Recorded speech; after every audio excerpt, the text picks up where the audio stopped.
को दो पार्ट्स में डिवाइड किया गया है, ठीक है। हम स्टैटिकल मैकेनिक्स पढ़ रहे हैं तो इसे दो पार्ट में डिवाइड किया गया, ठीक है। एक तो आपकी क्लासिकल हो गई, ठीक है, और एक आपकी क्वांटम हो गई, ठीक है। क्वांटम को रेड कलर से लिखना जरूरी है, डेंजरस। क्वांटम हो गई, ठीक है। अब क्लासिकल जो स्टेटिस्टिक है वो क्लासिकल पार्टिकल्स के लिए है, ठीक है, क्लासिकल पार्टिकल्स के लिए, मतलब बड़े पार्टिकल्स। क्वांटम जो है वो क्वांटम पार्टिकल्स के लिए है, मतलब काफी छोटे पार्टिकल्स, ठीक है। अब जो क्लासिकल स्टैटिक्स है उसमें हम जो पार्टिकल्स होंगे वो क्लासिकल होंगे, ठीक है, पहली चीज। दूसरा, ये जो पार्टिकल्स होंगे ये क्लासिकल पार्टिकल्स होंगे, ये मैक्सवेल बोल्ट्जमैन डिस्ट्रीब्यूशन फॉलो करेंगे, ठीक है। इनका डिस्ट्रीब्यूशन मैक्सवेल बोल्ट्जमैन स्टैटिक्स से होगा, ठीक है। तो Maxwell Boltzmann distribution, MB distribution, ठीक है। लेकिन ये जो क्वांटम पार्टिकल्स होंगे, ये क्वांटम पार्टिकल्स आपके दो टाइप्स के होंगे, एक बोसॉन्स एक फर्मियोन्स, ठीक है। तो जो बोसॉन्स होंगे और जो आपके फर्मियोन्स होंगे, अब जो क्लासिकल पार्टिकल्स हैं वो डिस्टिंग्विशिबल होते हैं, मतलब हम कह सकते हैं कि ये इससे अलग है, इसमें ये है और इसमें ये है, ठीक है, मतलब दोनों को अलग अलग पहचान सकते हैं, ठीक है, तो वो डिस्टिंग्विशिबल होंगे, ठीक है, डिफरेंट डिफरेंट। लेकिन जो आपके क्वांटम पार्टिकल्स हैं वो, उनका वेव फंक्शन सुपर इम्पोज हो रहता है, वो डिस्टिंग्विशिबल नहीं होते, ठीक है, वो होते हैं इनडिस्टिंग्विशिबल, ठीक है, ओके। तो ये इनडिस्टिंग्विशिबल पार्टिकल्स जो है, एक तो डिस्टिंग्विशिबल हो गए, एक इनडिस्टिंग्विशिबल हो गए। डिस्टिंगल्स डिस्टिंग्विशिबल तो आपके क्लासिकल हो गए, जिन्हें डिस्टिंग्विश किया जा सकता है, और क्वांटम पार्टिकल्स आपके इनडिस्टिंग्विशिबल हो गए, जिन्हें डिस्टिंग्विश नहीं किया जा सकता क्योंकि इनका वेव फंक्शन ओवरलैप कर रहा होगा। अच्छा, अब ये दो टाइप के हो गए, बोसोन और फर्मियोन। अब जो बोसोन्स हुए वो आपको पता है बोसोन्स इंटीग्रल स्पिन वाले होते हैं, इंटीग्रल स्पिन वाले, ठीक है। और फर्मियोन्स आपके नॉन इंटीग्रल स्पिन वाले, ठीक है। इंटीग्रल मतलब आपकी 0 1 2 3, ठीक है। और ये नॉन इंटीग्रल मतलब ये हाफ स्पिन, ठीक है, हाफ ओड स्पिन होगी इनकी, ठीक है। नॉन इंटीग्रल तो होगी, साथ में हाफ ओड भी होगी, ऐसा नहीं कि कोई भी नॉन इंटीग्रल, हाफ ओड, ठीक है। मतलब हाफ ओड मतलब जैसे हाफ 3/2 इस टाइप से, ठीक है, प्लस माइनस, ठीक है, इस तरह से, ओके। अब एक तो ये मैक्स, अच्छा, जैसे ये मैक्सवेल बोल्ट्जमैन डिस्ट्रीब्यूशन फॉलो करेंगे, वैसे ये जो बोसोन्स है बोस स्टैटिक्स फॉलो करेंगे, बोस आइंस्टीन स्टैटिक्स, ओके। और डिस्ट्रीब्यूशन भी इसका बोस आइंस्टीन डिस्ट्रीब्यूशन होगा, ठीक है।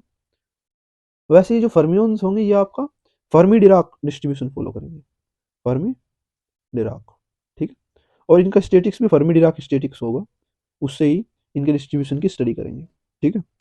बोसोन्स में आपने न्यूक्लियर फिजिक्स में जो पढ़ा होगा उससे क्या पता चलता है, बोसोन्स कौन कौन से पार्टिकल, जैसे आपके फोटोन होंगे, ठीक है, आपके फोनोन होंगे, ठीक है, तो ये आपके बोसोन्स है, ठीक है, पाई मैसन, ठीक है, जितने भी फोर्स कैरियर्स होते हैं वो बोसोन्स होते हैं, ठीक है।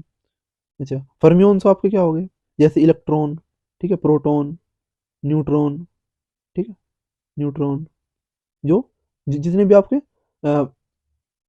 मैटर मेकिंग मैटर बनाने वाले जितने भी आपके पार्टिकल्स होंगे वो आपके क्या होंगे, फर्मियोन्स होंगे, ठीक है। और जितने फोर्स कैरी करने वाले वो बोसोन्स है ना, और इनका स्पिन हाफ ओड, ओड है और हाफ है, ठीक है, हाफ ओड हो गए, और फर्मी डिराक स्टैटिक्स फॉलो करेंगे, ओके। और एग्जांपल ये हो गए। अच्छा, एक चीज और है, अगर मान लो आप, यहाँ पे थोड़ा सा प्रॉब्लम है कि मैं कितने बड़े को मैं क्लासिकल में फिक्स करूं और कितने छोटा हो जाए कि वो उसे क्वांटम में फिक्स करूं, ठीक है, थोड़ा सा डिफरेंस करने में प्रॉब्लम है। तो उस प्रॉब्लम का इलाज क्या है कि हम एक पैरामीटर लेते हैं, mean thermal thermal D Broglie wavelength, ठीक है। अब ये एक पैरामीटर है, ठीक है, इस लैम्डा अगर मैं इसे कंसिडर करूँ इस वेवलेंथ को, तो ये आपकी एक एवरेज थर्मल वेवलेंथ है जो बताएगी कि आपका पार्टिकल को डिस्टिंग्विश किया जा सकता है या नहीं किया जा सकता। तो ये एक पैरामीटर फिक्स कर देगी। इस पैरामीटर के अकॉर्डिंग आपका अगर ये v volume of the system है, वॉल्यूम ऑफ सिस्टम, ठीक है, और n total number of particle है, टोटल नंबर ऑफ पार्टिकल्स, तो कंसंट्रेशन क्या होगा n बाई वी, ठीक है, या आपकी इसे कंसंट्रेशन या पार्टिकल डेंसिटी बोल लो, पार्टिकल डेंसिटी, ठीक है, यानी कि पर यूनिट वॉल्यूम में कितने पार्टिकल्स होंगे, ठीक है, जिसे हम स्मॉल एन से भी शो करते हैं, ठीक है। तो ये जब ये स्मॉल एन, अगर हम जब हम स्मॉल एन का, जब ये जो पार्टिकल डेंसिटी है, ये जो पार्टिकल डेंसिटी है, ये पार्टिकल डेंसिटी जब लैम्डा क्यूब से ज्यादा हो, ये जो पार्टिकल डेंसिटी आई ये लैम्डा क्यूब से ज्यादा हो, lambda is the D Broglie wavelength, और डी ब्रोगली वेवलेंथ क्या बताती है, average spacing between two particles, ठीक है। तो एक एवरेज स्पेसिंग है, एक इंटर पार्टिकल स्पेसिंग कह सकते हैं इसे, ठीक है, इंटर पार्टिकल एवरेज स्पेसिंग, ये एक इसके समझने का तरीका। इसे de Broglie mean thermal D Broglie wavelength मतलब क्या, एवरेज, एवरेज क्या है, इंटर पार्टिकल इस इंटर पार्टिकल पार्टिकल स्पेसिंग, ठीक है। तो अगर ये इंटर पार्टिकल स्पेसिंग का जो क्यूब है वो पार्टिकल डेंसिटी से कम हुआ, तो ये हम इन पे एमबी डिस्ट्रीब्यूशन अप्लाई करेंगे, मतलब ये क्लासिकल पार्टिकल्स होंगे, ठीक है। और हम इसे ये भी कह सकते हैं कि एन बाय वी का क्यूब रूट, ठीक है, मतलब पार्टिकल डेंसिटी का क्यूब रूट जो है वो लैम्डा से कम होना चाहिए, lambda is the mean thermal D Broglie wavelength, okay. और अगर ये ज्यादा हो, डी ब्रोगली वेवलेंथ अगर ज्यादा हो तो क्या होगा, पार्टिकल डेंसिटी के क्यूब से, तब हम क्या करेंगे, तब हम इस पे फर्मी डिराक या फिर बोस आइंस्टीन स्टैटिक्स अप्लाई करेंगे, ठीक है। तो तब यह होगा इनडिस्टिंग्विशिबल, ठीक है, तब ये इनडिस्टिंग्विशिबल होगा। अच्छा, अब ये निकालने के लिए वॉल्यूम और नंबर तो हमें पता होंगे, सिस्टम में कितने पार्टिकल्स हैं और कितना वॉल्यूम है उसका। अब प्रॉब्लम है निकालने में कि ये डी ब्रोगली वेवलेंथ कैसे निकलेगी। तो इसका डी ब्रोगली वेवलेंथ का फॉर्मूला है h by under root 2m k B T, ठीक है। टेम्परेचर हमें पता होगा, h इज प्लैंक कॉन्स्टेंट, ठीक है, that is Planck constant, m is the mass, kb is the Boltzmann constant, okay, जो अभी हम पढ़ के आए हैं। तो इस रिलेशन से लैम्डा निकाल लेंगे और एन और वी से हम वी बाई एन कैलकुलेट कर लेंगे, एन बाई वी कैलकुलेट करके, और हम चेक कर लेंगे कि पार्टिकल डिस्टिंग्विशिबल है या इनडिस्टिंग्विशिबल है, ठीक है। ये हुआ इनडिस्टिंग्विशिबल, जो इस कंडीशन को फॉलो करे, और जो इस कंडीशन को फॉलो करे वो हुआ डिस्टिंग्विशिबल, ठीक है, यानी कि क्लासिकल, ठीक है। तो बस देखना है कौन किस कंडीशन को फॉलो कर रहा है, जिसे कर रहा है उसके अकॉर्डिंग आराम से उसे सेपरेट किया जा सकता है, समझे, ओके। दूसरा, इनके डिस्ट्रीब्यूशन का तरीका क्या है, कैसे इन्हें डिस्ट्रीब्यूट करेंगे वो समझना भी जरूरी है, ठीक है। तो इनके डिस्ट्रीब्यूशन का तरीका ऐसा ये है कि अगर आपको मैक्सवेल बोल्ट्जमैन डिस्ट्रीब्यूशन के अकॉर्डिंग आपको डिस्ट्रीब्यूट करना है पार्टिकल्स को, यानी कि क्लासिकल पार्टिकल्स है, या तो मैक्सवेल बोल्ट्जमैन डिस्ट्रीब्यूशन के अकॉर्डिंग डिस्ट्रीब्यूट करना है, या फिर बोला हो क्लासिकल पार्टिकल्स है, ठीक है, या फिर बोला हो कि डिस्टिंग्विशिबल पार्टिकल है। सबका मतलब क्या है, एक ही है सबका मतलब, ठीक है, कोई भी चीज की बनो इनमें से, ओके। तो इसमें क्या करेंगे, हम पार्टिकल्स को अलग अलग लेके चलेंगे। जैसे अगर 3 पार्टिकल है, 3 पार्टिकल्स आते हैं, तो हम उन्हें ए बी और सी तीनों को अलग अलग डिनोट करेंगे, तीनों डिस्टिंग्विश किए जा सकते हैं ना ए बी सी लिखेंगे तो। अच्छा, अगर आपका बोल्ट्जमैन आइंस्टीन स्टैटिक्स है, बोस आइंस्टीन स्टैटिक्स है, या फिर आपका फर्मी डिराक स्टैटिक्स है, तो इन दोनों में क्या करेंगे, पार्टिकल क्या होगा, इनडिस्टिंग्विशिबल। इनडिस्टिंग्विशिबल मतलब एक ही जैसा लगेगा, यानी कि अगर एक पार्टिकल को ए ले रहे हैं तो दूसरे को भी ए लेंगे, ठीक है, समझे। तीन पार्टिकल्स हैं तो तीनों को ए ही लेंगे, ठीक। तो मतलब तीनों पार्टिकल एक जैसे ही होंगे, ठीक है, डिस्टिंग्विशिबल नहीं होंगे, इनडिस्टिंग्विशिबल होंगे, ठीक है, डिस्टिंग्विशिबल नहीं होंगे, इनडिस्टिंग्विशिबल, ठीक है, ओके। नाउ तो ये एक तो ये डिफरेंस रखना है कि सारे पार्टिकल इसमें एक जैसे में लेने हैं और इसमें क्लासिकल में अलग अलग लेने पड़ेंगे, ठीक है।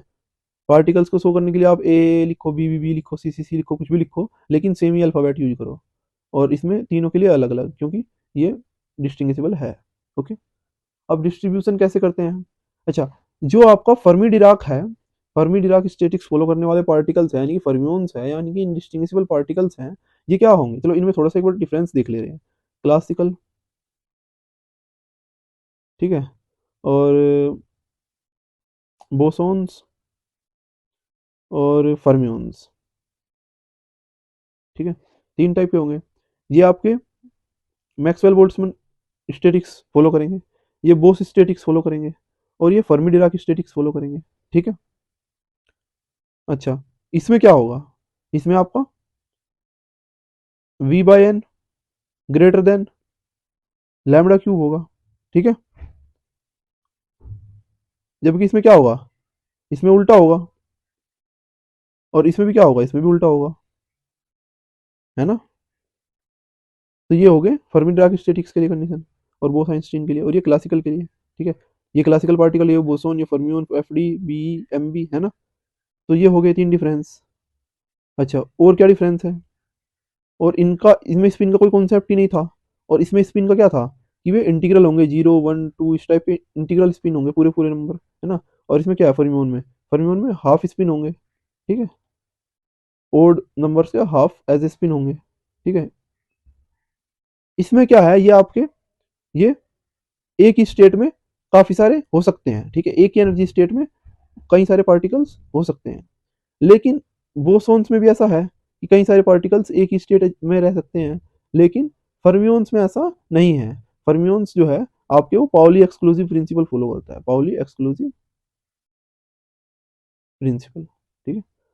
पाउली एक्सक्लूसिव प्रिंसिपल क्या कहता है कि दो इलेक्ट्रॉन्स या दो फर्मियोन्स जो है वो सेम स्टेट में नहीं हो सकते, ठीक है, दोनों की स्टेट थोड़ी कुछ ना कुछ डिफरेंट होगी, ठीक है, लेकिन बोसोन सब के सब एक ही स्टेट में रह सकते हैं, ठीक है। पाउली एक्सक्लूसिव प्रिंसिपल के अकॉर्डिंग कुछ लिमिटेड नंबर होने चाहिए, ठीक है, पार्टिकल्स के एक स्टेट में। वो मैक्सिमम लिमिट फिक्स कर देता है, इसमें कोई मैक्सिमम लिमिट नहीं है, आप कितने भी पार्टिकल्स एक ही स्टेट में डाल सकते हो, ठीक है। ये ए बी सी से इसको नहीं करेंगे, इसमें सेम पार्टिकल है तो ए, ओके।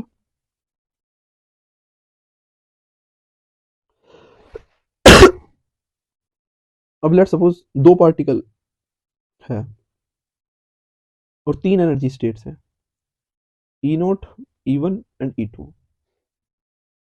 तो अगर पार्टिकल होंगे क्लासिकल तो कैसे बटेंगे, दो पार्टिकल मतलब ए और बी, ठीक है, तो ई नोट में होगा, ई वन में होगा, ई टू में होगा। अब या तो ऐसा हो सकता है ए भी दोनों इसमें ही हो, या फिर दोनों इस ई वन में हो, या फिर दोनों ई टू में हो, या फिर हो सकता है कि एक ई नोट में, एक ई वन में हो, एक ई टू में हो, या फिर दूसरा ई वन में हो, ये हो, या फिर बी यहाँ हो सकता है, ए यहाँ हो सकता है, या फिर ए यहाँ हो सकता है, बी यहाँ हो सकता है, या फिर ए यहाँ पे और बी यहाँ पे, या फिर बी यहाँ पे और ए यहाँ पे, ठीक है।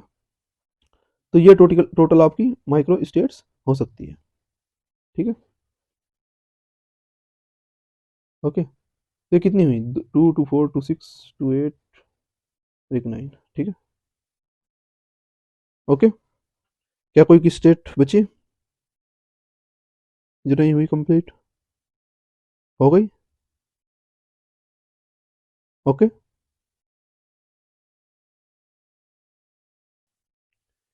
ये जो टोटल आपकी माइक्रो स्टेट बनी, ये 1 2 3 4 5 6 7 8 9, तो टोटल 9 माइक्रो स्टेट्स बनी आपकी, है ना।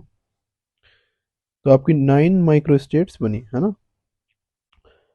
सो आप ऐसे डिस्ट्रीब्यूट करके भी ये वैल्यू निकाल सकते हो, और इसका एक फॉर्मूला भी है। इसका फॉर्मूला क्या है कि जितनी एनर्जी स्टेट्स हैं उनकी पावर नंबर ऑफ पार्टिकल कर दो, ठीक है। G i represent the energy states, ठीक है, यानी कि ई नोट ई वन ई टू, ठीक है, यानी कि 3, and n i is the number of particles. Okay, so अगर यहाँ पे एनर्जी स्टेट्स कितनी है, 3 है, और पार्टिकल्स कितने हैं, 2, तो 3 की पावर 2 करोगे तब भी आपका क्या आ जाएगा, नंबर ऑफ माइक्रोस्टेट्स 9 ही आ जाएगा। तो आप ये फॉर्मूला लगा के भी कैलकुलेट कर सकते हो और डिस्ट्रीब्यूट करके इस तरह से भी कैलकुलेट कर सकते हो। तो फॉर्मूला इसलिए पता होना चाहिए क्योंकि अगर ज़्यादा पार्टिकल्स हो, ज़्यादा एनर्जी स्टेट्स हो और नंबर ऑफ माइक्रोस्टेट पता करना हो तो फॉर्मूला ही काम में आएगा। आप डिस्ट्रीब्यूट कब तक करना आपके लिए डिफिकल्ट होगा। ओके, तो ये आपका वैलिड है क्लासिकल पार्टिकल्स के लिए, ठीक है। तो हम कह सकते हैं कि क्लासिकल पार्टिकल्स के लिए, क्लासिकल पार्टिकल्स के लिए, या फिर हम कहें कि जो पार्टिकल डिस्टिंग्विशेबल पार्टिकल है ना, इन पार्टिकल्स को हम अलग अलग लिख सकते हैं, ए बी सी डी इस तरह से लिख सकते हैं, वो पार्टिकल्स, उनके लिए माइक्रोस्टेट्स होंगी g i raise to the power n i, जिसमें कि जी आई आपका क्या रिप्रेजेंट करता है, total number of energy states, okay, and n i is the total number of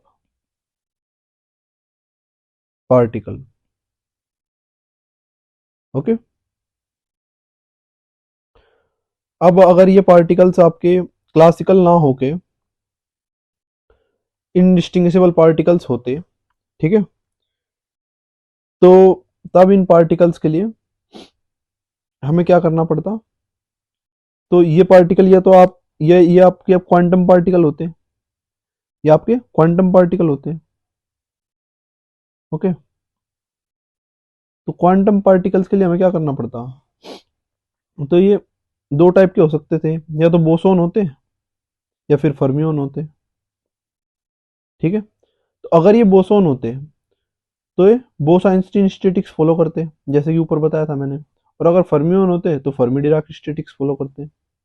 okay, तो अगर ये बोसोन्स होते तो इनका डिस्ट्रीब्यूशन कैसे होता, लेट सपोज 2 बोसोन्स है हमारे पास, ठीक है, और 3 एनर्जी स्टेट्स हैं, वही e naught E one and E two, ठीक है। तो 2 बोसोन्स को, क्योंकि बोसोन्स जो है आपके और फर्मियोन्स दोनों के दोनों आपके इनडिस्टिंग्विशेबल पार्टिकल है, ठीक है, तो इन्हें हम ए से ही रिप्रेजेंट करेंगे या फिर बी से ही रिप्रेजेंट करेंगे, यानी कि सेम अल्फाबेट से रिप्रेजेंट करेंगे, ठीक है, क्योंकि ये डिस्टिंग्विश नहीं किए जा सकते। ओके, तो इन्हें अगर हम डिस्ट्रीब्यूट करें 3 एनर्जी लेवल्स में, ई नोट ई वन ई टू, तो कैसे डिस्ट्रीब्यूट करेंगे, या तो दोनों इसी एनर्जी स्टेट में आ जाए, या फिर दोनों इसी एनर्जी स्टेट में आ जाए, या फिर इस थर्ड एनर्जी स्टेट में दोनों आ जाए, ठीक है, या फिर एक इसमें हो दूसरा इसमें हो, ऐसे हो सकता है, ठीक है। तो ये टोटल आपके मैंने जितने भी पॉसिबल हो सकते थे डिस्ट्रीब्यूशंस, सारे डिस्ट्रीब्यूशन कर दिए है ना। तो ये पॉसिबल हो सकते हैं आपके, तो कितने पॉसिबल हुए, 1 2 3 4 5 6, तो 6 माइक्रोस्टेट्स पॉसिबल है। ओके, तो माइक्रोस्टेट 6 होगी। ओके, अगर वो पार्टिकल्स आपके बोसोन हो तो। ओके, तो बोसोन्स के लिए क्या फॉर्मूला बनेगा, बोसोन्स के लिए, या फिर बोसोन के लिए कहें, या फिर हम इनडिस्टिंग्विशेबल पार्टिकल,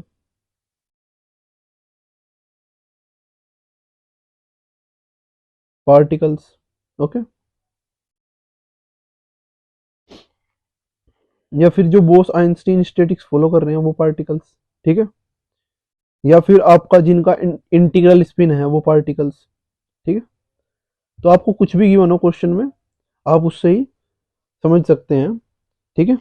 तो उसके लिए आपका फॉर्मूला क्या होगा माइक्रोस्टेट का, वो होगा आपका बोसोन्स के लिए g i plus n i minus one factorial upon n i factorial और g i minus one factorial, okay, तो ये होगा आपके नंबर ऑफ माइक्रोस्टेट्स। तो आप इस फॉर्मूले को लगा के भी नंबर ऑफ माइक्रोस्टेट्स कैलकुलेट कर सकते हो, और ऐसे डिस्ट्रीब्यूशन करके भी नंबर ऑफ माइक्रोस्टेट्स कैलकुलेट कर सकते हो। तो बोसॉन्स के डिस्ट्रीब्यूशन में और आपका जो क्लासिकल पार्टिकल्स थे उसके डिस्ट्रीब्यूशन में सिर्फ एक डिफरेंस है कि आप इसमें आपने सेम पार्टिकल्स लिए हैं, ए लिए हैं, है ना, और उसमें आपने ए बी लिए थे, ए बी सी डी इस तरह से पार्टिकल्स लिए थे, ठीक है। उसमें आप डिफरेंट पार्टिकल्स ले रहे थे और इसमें आपने सेम पार्टिकल लिए हैं, ठीक है। तो अगर मैं ये फॉर्मूला लगाऊं तो जी आई क्या है, जी आई है नंबर ऑफ एनर्जी स्टेट्स, जो कि यहाँ पे कितनी है, एनर्जी स्टेट्स कितनी है, 3 एनर्जी स्टेट्स है, ई नोट ई वन ई टू, है ना। तो 3 एनर्जी स्टेट है, जी आई की वैल्यू 3 है। एंड एन आई की वैल्यू क्या है, नंबर ऑफ पार्टिकल्स, पार्टिकल्स कितने हैं, 2 बोसोन्स है, तो 2 है एन आई की वैल्यू। ओके, तो माइक्रो स्टेट अगर मैं निकालूं टोटल, तो 3 + 2 - 1 factorial upon 2 factorial and 3 - 1 factorial. Okay, तो ये आपका हो गया 4 factorial upon 2 factorial upon 2 factorial, that is microstate. Total number of microstates आपकी आई 4 × 3 अपॉन 2 × 1, यानी कि 6, ठीक है। तो आप देख रहे हो कि फॉर्मूला से भी 6 ही आई, एंड आपने जो ये काउंट की थी डिस्ट्रीब्यूशन के थ्रू, ये भी आपकी 6 ही थी, है ना। ये 1 2 3 4 5 6। ओके, तो आप ये फॉर्मूला भी यूज कर सकते हो, ठीक है, और डिस्ट्रीब्यूट करके भी माइक्रोस्टेट निकाल सकते हो, total number of microstate. Okay, तो ये आपका बोसोन्स के लिए हो गया।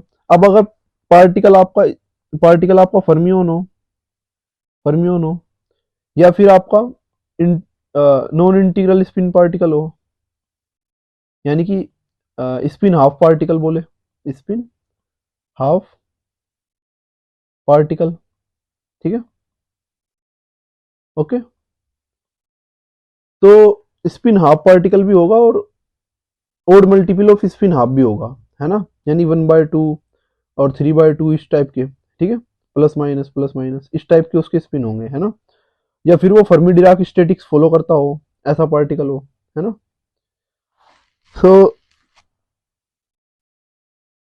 तो इन सब के लिए आपका, हम अगर एक एग्जांपल लेके चलें तो माइक्रोस्टेट कैसे निकालेंगे, डिस्ट्रीब्यूट कैसे करेंगे डिफरेंट एनर्जी लेवल्स में। तो अगर मैं मानूं कि अब मेरे पास दो फर्मियोन है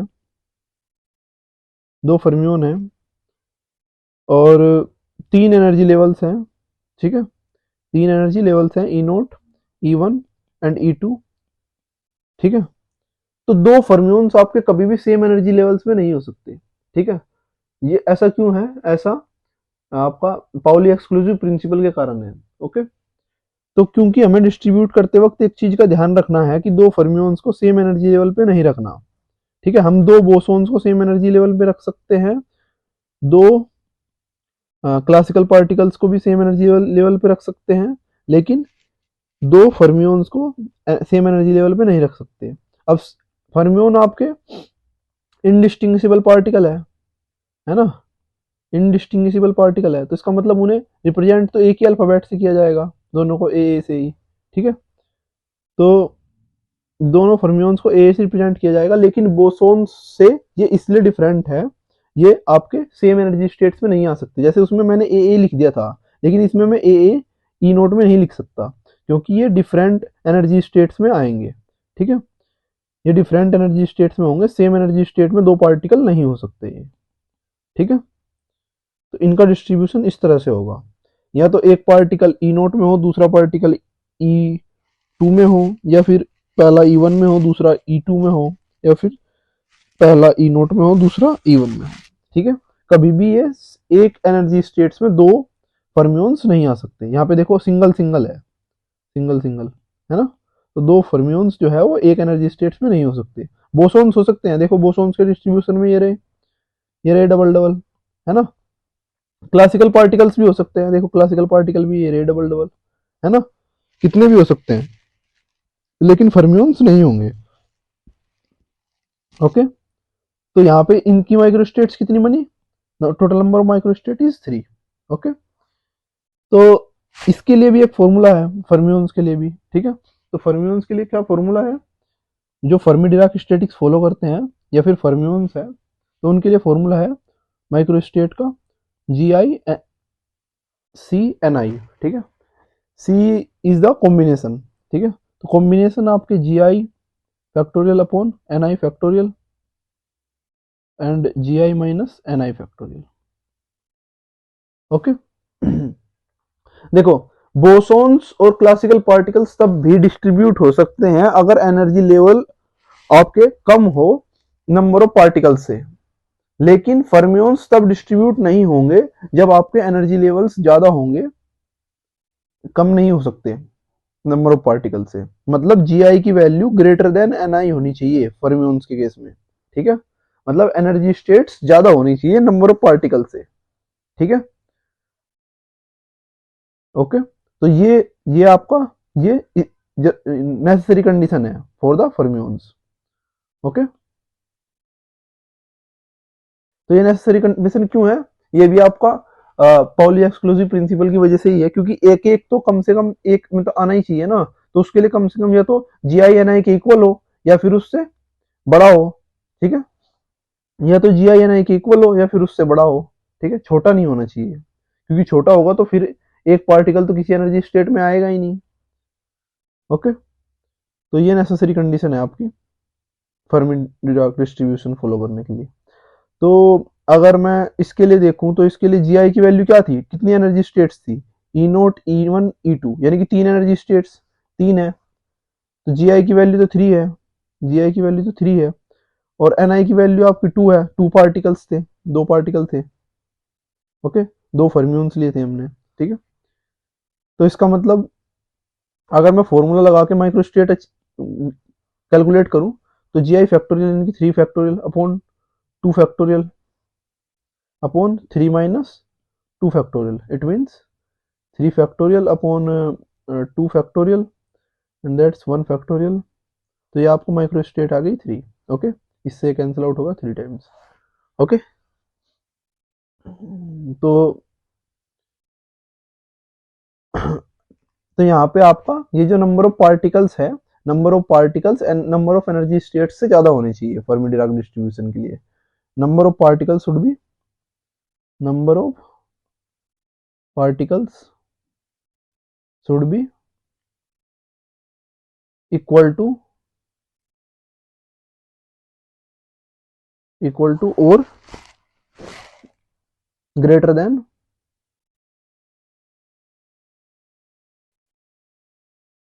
number of energy states, okay. तो ये फर्मी डिराक डिस्ट्रीब्यूशन के लिए नेसेसरी है। अच्छा, अब माइक्रोस्टेट निकालने के ये 3 डिस्ट्रीब्यूशंस के लिए तो फॉर्मूले हमने देख लिए। क्या माइक्रोस्टेट निकालने के लिए कोई एक हमारे पास कोई